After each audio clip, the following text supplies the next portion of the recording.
Kasi hindi nahihirapan yung ano eh, yung camera. Kasi kung ano, komportable na rin ako na. Yun nga yung mahalaga, kaya kailangan na yun talaga. Medyo, ay hindi naman, sobrang close kayo. Hindi naman magagawa yung mga ganung bagay kung hindi naman kayo. Oo, sa isa. So, yun ko, ito, may ano na pa, may pinakamahirap na ginawa ka sa Danjay. Sa episode ko rin, may pinakamahirap. Nahirapan kang gawin yung ganito. Wala pa naman kasi lahat naman ng mga nagagawa natin sa vlog is gusto natin or kaya walang mahirap. So walang mahirap? Walang mahirap pag gusto mo. Ay, grabe. Kaya pala napaamin kayo. Napaamin. Ito, I mean, anong bawal? May team song ka? Team song? Hindi ko alam kung team song siya. Actually, marami kasi mga ginagawa yung mga supporters na background music, parang... At basta nakakatawa yung mga ginagawa nilang reels. Mas nadadagdagan yung kilig. Parang... Yung effects, di ba? Effects, nakakatawa yung effort nila na nakakatawa para sa akin. Ano ko yung ano nyo? Love song. Ay, love song. Team song. Team song nyo. Yung unang ginawa kasi ni Kalinga parang ano yung kay Sarah and Ronnie mo. Yung very special love. Kala ko yung DJ. DJ Sarah.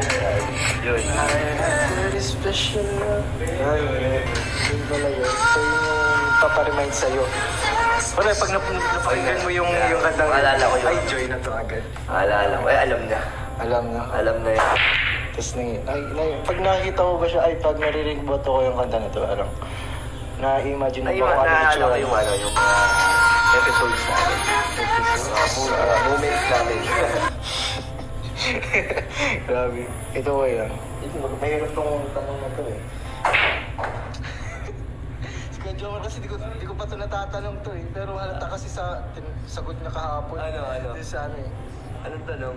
Kaya tinatanong ko na ito. Makikita mo ba si Joy sa future? No? Wow! Sa future? Sa future, oo. Parang nakikita mo siya 5 years from now, magkasama pa rin. 4 years from now. Kasi matibay pa rin yung samahan mo. Sana mas maging solid, mas tumagal. At umabot talaga ng yung Danjay sa sa moment na makatapos si Joy. Kasi masaya ako na nagkaroon ako ng parang point sa kanyang journey sa pag-aaral. Sa ganung way, nakakatulong din tayo. Kaya yun gusto kong look forward. Parang sa episodes nyo ngayon, parang nakikita mo ba siya din na pwede talagang magtagal? Ako naman, kasi kinakausap ko naman si Joy kung anong naramdaman niya about sa love team, about tumatagal. Para aware din naman kami sa mga nararamdaman namin. Pero goods naman. Goods naman. Masaya naman kami sa sa isa't isa. Masaya sila sa isa't isa. Grabe naman doon. Ay ito, dahil diba, yung Jomcar may mga